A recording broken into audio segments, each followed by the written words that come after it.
السلام علیکم دوستوں، آج ہم کچھ بات کر لیتے ہیں ٹری ٹپالوجی کی۔ تو فرینڈز، ٹری ٹپالوجی میں بس اور اسٹار ٹپالوجی دونوں کی خصوصیات پائی جاتی ہیں۔ تو فرینڈز، اس میں اس طرح ہوتا ہے کہ مختلف کمپیوٹرس کے گروپس اسٹار ٹپالوجی کی مدد سے آپس میں مربوط ہوتے ہیں اور وہ فردر ایک بس یا بیک بون کیبل کی مدد سے آپس میں کنیکٹڈ ہوتے ہیں۔ تو فرینڈز، ٹری ٹپالوجی کا عموماً جو نیٹ ورک پہلے سے موجود ہوتے ہیں ان کے ایکسپینشن کے لیے یوز کیا جاتا ہے۔ تو آج اب ہم بات کر لیتے ہیں اس کے ایڈوانٹیجز اور ڈس ایڈوانٹیجز۔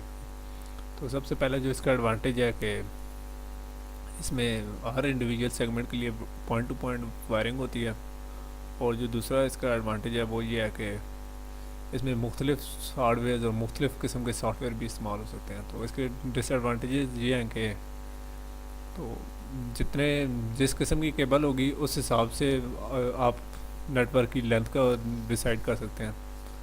یعنی اگر آپ اچھی کیبلنگ کریں گے تو زیادہ لمبا نیٹ ورک ہوگا، نہیں تو چھوٹا ہو جائے گا۔ تو اس میں دوسرا جو ڈس ایڈوانٹیج ہے کہ اگر بیک بون یا بس ٹپالوجی جو مین ہے وہ اگر ڈیمیج ہو جائے گی تو پورا نیٹ ورک ڈاؤن ہو جائے گا۔ اور جو تیسرا ڈس ایڈوانٹیج یہ ہے کہ مختلف ٹپالوجیز اس میں انوالو ہوتی ہیں، تو اس کو نہ صرف ٹربل شوٹ کرنا مشکل ہے بلکہ اس کو کنفیگر کرنا اور وائر کرنا بھی کافی مشکل ہے۔ تو فرینڈز، اس کے ساتھ ہی آج ہم ٹوپالوجیز کے ٹاپک کو ختم کرتے ہیں، تو فردر ہم نیکسٹ ٹاپک میں ڈسکس کریں گے۔